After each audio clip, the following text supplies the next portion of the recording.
Well, firefighters are making progress on the Franklin fire this morning. KCAL News reporter Cara Fenstrom is live in Malibu with the latest on the progress. And Cara, things are definitely looking better this morning than yesterday morning. Definitely are, Amy. And firefighters, they really stepped up their attack here as those flames raced all the way from Corral Canyon down to PCH. You can see part of the fire flaring up there. We have watched what seemed like non-stop water and retardant drops here this morning. Check out what we just caught on camera. This is some of the impressive smothering drops of retardant. Fire crews wanting to make sure they really hit these burning hillsides hard.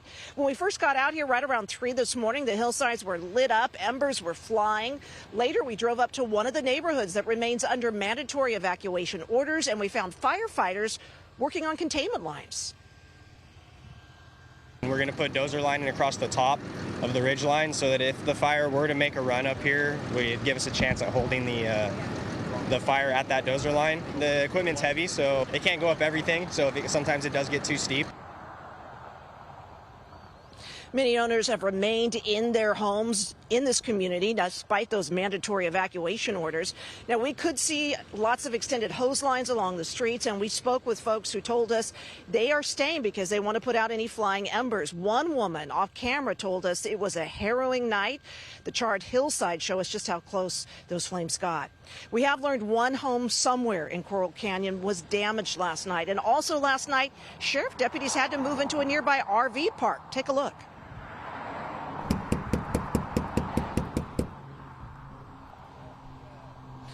Those deputies urging folks who had stayed to get out. They were very concerned because the winds had shifted. The Franklin fire, it started back on Monday night, but the video you've been looking at this morning is from this morning. I mean, this fire has just continued to char the hillsides here. Back out here live, we want to give you a look at a longtime local business here. This is Malibu Seafood.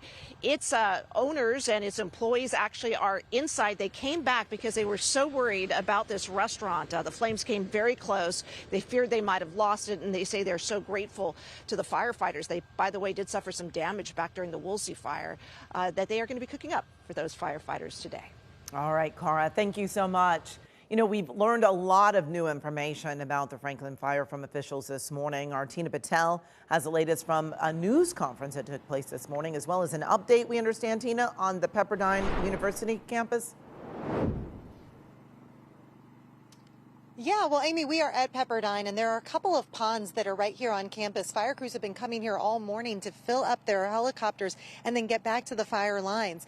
At the press conference, officials told us that they're continuing to be aggressive with their firefighting efforts, doing as many airdrops as conditions allow, and also getting hand crews into the rugged canyon areas to start to build those containment lines. As we said, right now they have 7% containment. Their plan is to continue to work on lines throughout the day, and then hopefully when red flag conditions expire later today, they can assess whether it is safe to lift some of those evacuation warnings or orders.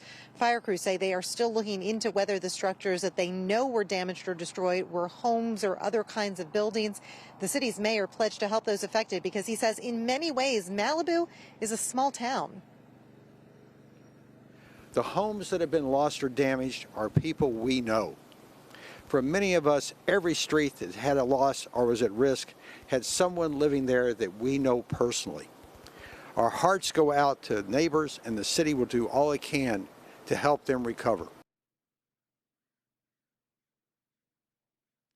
Now, one sign of progress. This morning, Pepperdine University lifted their shelter-in-place protocol. They had asked students to remain in the library or campus center overnight, partly because they felt like it was the safest place, and also because there was no power on other parts of the campus. But university officials say the active part of this fire has now moved away from campus, and power has been restored, so they are allowing students to move around freely.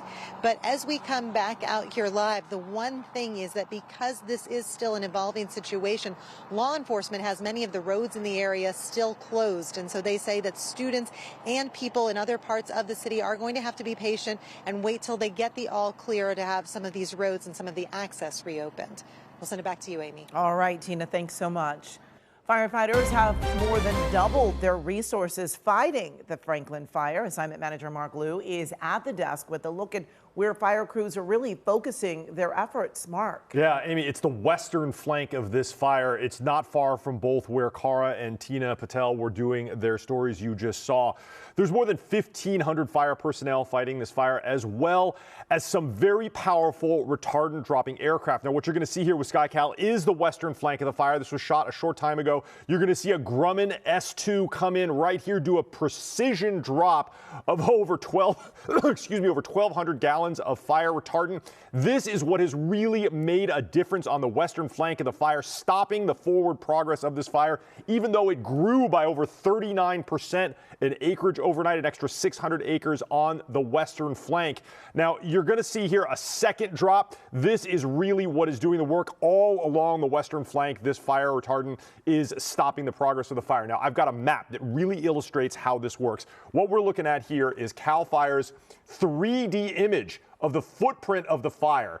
And look at this bright red area. You can see all of the terrain that has been burned over the last 36 hours of this fire. And it's the western flank here that they were concerned about. That video you saw that was shot from this direction, and the fire retardant drops were all along here. Now, there's two communities here and here that they're concerned about. I think they're going to be just fine based on the fire behavior this morning. But I want to show you, Tina Patel had some video of Pepperdine University, how close the fire got to the buildings. These white structures, those were the buildings that they were trying to protect. It's Payson Library down here that we actually saw that video. And this is actually video from SkyCal that shows just how close those buildings came to being burned by fire. They were all saved, though. There was a lot of vegetation, though, in the Pepperdine University area that did get burned. Now, it's the very latest here from the desk. I'll send it back to you. All right, Mark, thanks so much. And of course, we will have continuing coverage on the Franklin fire. Be sure to stay with KCAL News and KCALnews.com for the very latest. We're also streaming 24/7 on CBS News Los Angeles.